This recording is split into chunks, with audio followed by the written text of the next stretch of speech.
મહાપ્રભુ શ્રી સહજાનંદ સુખરૂપ ભક્તિ ધર્મ સુત શ્રી હરિ સમરું સદાય અનુપ.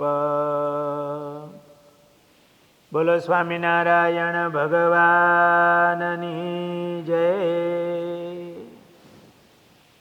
વાલા ભક્તજનો, જય સ્વામિનારાયણ. રાજબા મહારાજના મહામુક્ત હતા. શ્રીજી મહારાજ ધામમાં પધાર્યા પછી 19 વર્ષ સુધી રાજબા આ પૃથ્વી ઉપર રહ્યા. મહારાજમાં અપાર હેત, એ ત્યાગ વૈરાગ્ય વ્રત નિયમ સાથે મહારાજની સત્સંગની સેવા કરતા, મુમુક્ષુ બહેનોને કથા વાર્તાનો લાભ આપતા.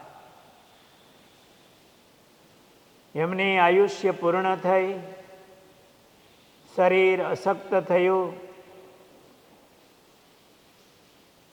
અંતકાળ આવ્યો કને જ્યારે માથું ગોઠવા લાગ્યું ન ત્યારે. ભોંય પથારી આસન કરતા હોય, બીમારી હશે. દીધું સેવકે એક ઉસીકું, દેખી બાઈનું મુખ થયું ફીકું. સેવામાં કોઈ બહેનો હોય, એમણે રાજબાના મસ્તકે ઓસીકું મૂક્યું. રાજબાને ગમ્યું નહીં. જીવનભર એને ઓસીકું કે શૈયા પાથરા નહોતા. એનું મોઢું ફીકું થઈ ગયું. બોયલા તીણા સ્વરે બાઈ ત્યાં. અંત સમય હોય, બીમારી હોય એટલે વધારે બોલી ન શકાય, એટલે ધીમા સ્વરે બોલ્યા. બોયલા તીણા સ્વરે બાઈ ત્યાં, એક પાટલો લાવી દ્યો આયા. ક્યાં ઓશિકાને બદલે એક પાટલો રાખો. સૂકા કાષ્ટ સમાન ન બીજું, તેને દેખી અમો ઉરરીજું. એમ વાસનાથી તે વિરાયમાં, અંતે મુક્ત મહાપદ પાયમાં. એમનો ત્યાગ વૈરાગ્ય, દેહનો અનાસક્ત ભાવ, એ મૃત્યુની છેલ્લી ક્ષણ સુધી એના નિયમ વ્રત જેમના તેમ રાખ્યા. અને મહારાજમાં અપાર પ્રીતિ. એમનું આયુષ્ય પૂર્ણ થયું. ભગવાન સ્વામિનારાયણ તેડવા પધાર્યા. રાજબાને કીધું, રાજબા તમે તૈયાર થાઓ, આવતીકાલે અમે તેડવા આવશું. એટલે રાજબાએ હાથ જોડ્યા, મહારાજ હું તો તૈયાર છું. એમણે ક્યાંય દોરડું બાંધી રાખ્યું નહોતું. મહારાજ હું તો તૈયાર છું, પરંતુ ભક્તરાજ દાદા ખાચર બહાર ગામ ગયા છે, ને દાદા ખાચરે મને પોતાની બેન માનીને તેણે આજીવન મારી સેવા કરી છે. દાદા ખાચરને સંભાળીને આપણું હૃદય ભરાય છે. એ કેવા મુક્ત, કેવા ભક્ત. રાજબા જેવા. એમને 4 બહેનો હતા અને 5મા બેન રાજબા માન્યા હતા. એવા ભક્ત માટે એમણે ઓરડો આપ્યો અને એને મહારાજની ભક્તિ કરવાની બધી અનુકૂળતા કરી આપી. આ દાદા ખાચરના હૃદયમાં પણ કેવો ભગવાનના ભક્તો પ્રત્યેનો ભાવ હશે, સમર્પણ હશે. એટલે રાજબાઈએ કીધું, મહારાજ, દાદા ખાચરે મને પોતાની બેન માનીને એણે આજીવન મારી સેવા કરી છે, માટે તે બહાર ગામથી આવશે ત્યાર પછી હું આપના ધામમાં આવીશ. મહારાજે કીધું, ભલે રાજબા, તમે એમ કરો. 2-4 દિવસ પછી દાદા ખાચર ઘરે આવ્યા. એટલે દાદા ખાચરને બોલાવી રાજબાઈએ કીધું કે આજથી 3જે દિવસે મારે અક્ષરધામમાં જવું છે, માટે તે દિવસે તમે સર્વે અહીં રહેજો. મારા શરીરનો અગ્નિ સંસ્કાર તમે જ કરજો. બીજો કોઈ પુરુષ મારા શરીરને સ્પર્શ કરે નહીં. વિધિ તો પુરુષે જ કરવી પડે, પણ રાજબાઈએ કીધું કે દાદા ખાચરને તમારા વિના મારા શરીરનો બીજો કોઈ પુરુષ સ્પર્શ કરે નહીં, એમ હું ભલામણ કરું છું. દાદા ખાચરે રાજબાની બધી જ સૂચના માન્ય રાખી.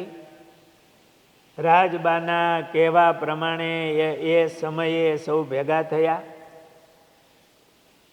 સંવત 1905 ચૈત્ર સુધી છઠના દિવસે ગઢપુરમાં આ ભૌતિક દેહનો ત્યાગ કરી રાજબા શ્રીજી મહારાજ સાથે અક્ષરધામમાં સિધાવ્યા. અનેક મુક્તો સાથે મહારાજ રાજબાને તેડવા પધાર્યા. ચૈત્ર સુધી છઠને દિને ગયા અક્ષર માતાજી દેહ, ભક્ત ભલા મહામુક્ત તેહ, હતા વૈરાગ્યવંત વિશેષ, દેહ તજી ગયા તેહથી, થયા જન ઉદાસ અશેષ. રાજબા મહારાજના ધામમાં ગયા એટલે બધા ભક્તો ઉદાસ થઈ ગયા, કારણ કે એ રાજબા એમની એવી ભક્તિ, મહારાજ એમને દર્શન દેતા, એમનું સાનિધ્ય, એનાથી બધાને શાતા વળતી. રાજબા ભગવાનના ધામમાં ગયા, બધા અતિ ઉદાસ થયા. રાજબાના કહેવા પ્રમાણે દાદા ખાચરે બધી રાજબાના શરીરને વિધિ કરી અગ્નિ સંસ્કાર કરવા લઈ ગયા. ચિથા ગોઠવાણી, છાણામાં અગ્નિ લઈને મૂક્યો, પણ છાણું ઓલવાઈ ગયું. અગ્નિદાહ દેવા માટે અગ્નિ પ્રગટતો નહોતો, એટલે રૂ કે એકદમ સૂકા તણખલા લાવી અને અગ્નિ પ્રગટાવવા માટેનો પ્રયાસ કર્યો. એકદમ સૂકું ઘાસ, રૂ, એમાં પણ અગ્નિ લાગે નહીં, અગ્નિ પ્રગટે નહીં. ઘણો પ્રયાસ કર્યો. બધા ચિંતાતુર થયા કે અગ્નિદેવ કેમ દેહને સ્પર્શતા નથી, અગ્નિદાહ લાગતો નથી. એ વખતે સદગુરુ ગોપાળાનંદ સ્વામી ગઢપુરમાં બિરાજતા હતા. દાદા ખાચરે માણસ મોકલો, આવીને સ્વામીને વાત કરી કે સ્વામી, ઘણા પ્રયાસો કર્યા પણ અગ્નિદાહ લાગતો નથી. ગોપાળાનંદ સ્વામીએ સમાધિ કરીને જોયું, જાણ્યું કે અગ્નિદેવ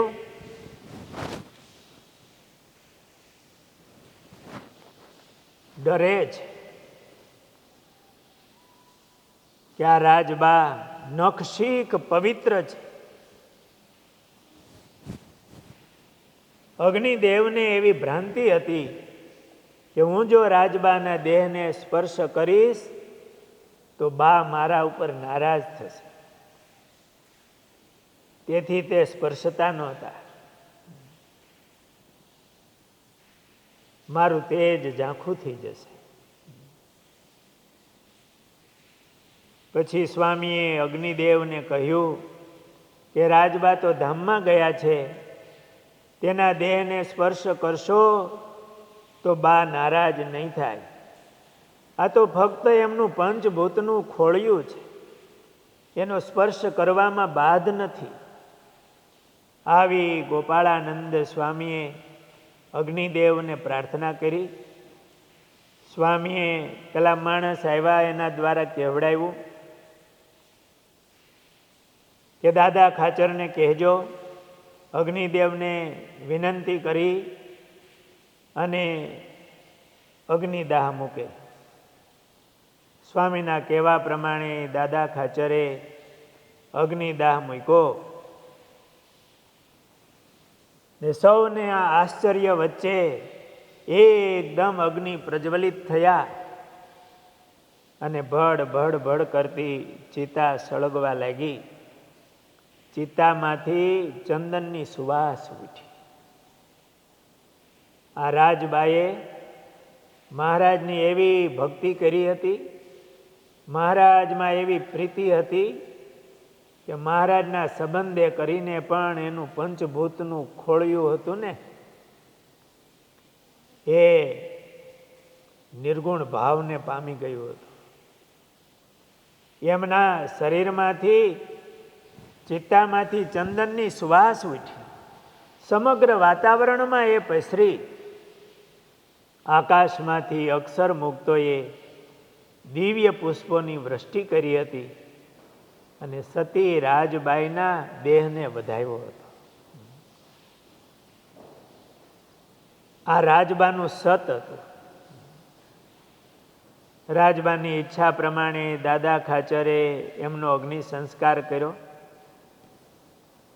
દાદા ખાચરે રાજબાને ધર્મની બહેન માનેલા અને એ આજ્ઞા એમણે મરણ પર્યંત નિભાવી. દાદા ખાચરે આ રાજબા એમનું કેવું દિવ્ય જીવન છે.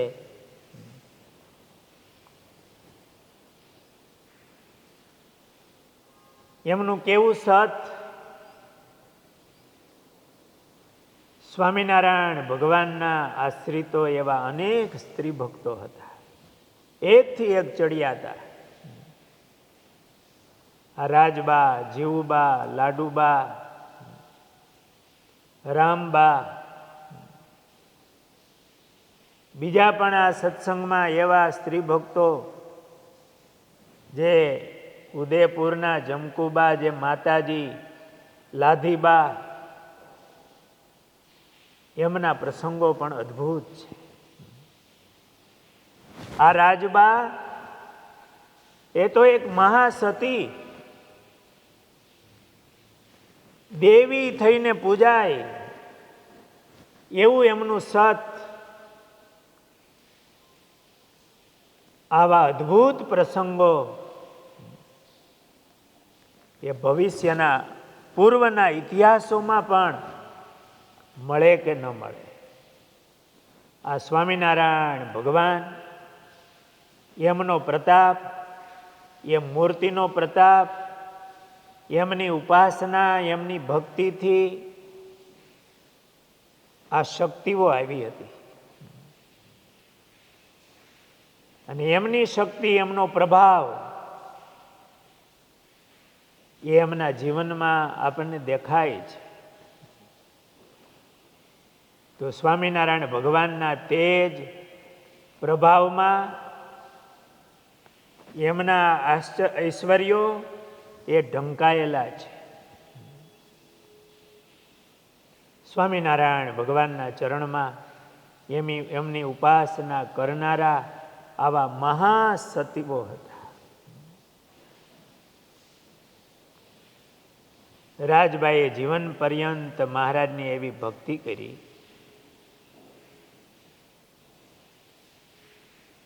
બિહારીલાલજી મહારાજે એવું લખ્યું છે, અભિમત ફળ રાજબાઈ જેવા શ્રીજી પદમાહી અનંત છે જ એવા. આ રાજબાઈ જેવા અનેક મુક્તો અવર તીરથ જે જય કુટાય નિષ્ફળ તેની ઉમેદ નક્કી થાય. આવા દેવીઓ, આવા સતવાળા એ શ્રીજી મહારાજના અનેક આશ્રિતો હતા અને મહારાજના ચરણમાં એવા અનેક મુક્તો હતા. એની ઉપાસના એ કરીને આવી સ્થિતિને પામેલા સદગુરુ નિષ્કુળાનંદ સ્વામીએ ભક્ત ચિંતામણીના 132માં પ્રકરણમાં વર્ણવ્યું કે ધન્ય જીવુબાઈ હરિજન રૂડા રાજબાઈ છે પાવન મહિલા જે દીના શ્રી મહારાજ તજી તે દી થકી લોકલાજ. આવા મુક્તરાજ રાજબાના ચરણોમાં કોટી કોટી વંદન. નિષ્કુળાનંદ સ્વામીએ સાંખ્ય યોગી સ્ત્રી ભક્તોના નામ લખતા રાજબાનું પ્રથમ નામ લખ્યું. એમના જીવન પ્રસંગો સ્મૃતિ હતી, વાંચવામાં મળ્યા એટલા પ્રસંગો કહ્યા છે, પણ વાણીથી ન કહી શકાય એવી એમની સ્થિતિ રાજબાની. એમનું જીવન પ્રેરણારૂપ છે અને એમના જીવનથી આપણને સ્વામિનારાયણ ભગવાનના ભગવાનપણાના દર્શન થાય, સર્વોપરી સર્વાવતારીપણાનો નિશ્ચય થાય એવા પ્રસંગો અને આપણા જીવનમાં પણ ભગવાનની આજ્ઞા પાળવાની ખુમારી આવે અને મહારાજમાં પ્રીતિ પ્રગટાવે એવું રાજબાનું આ જીવન છે. એમના ચરણોમાં વંદન સાથે પૂર્ણ કરીએ. બોલો સ્વામિનારાયણ ભગવાનની જય.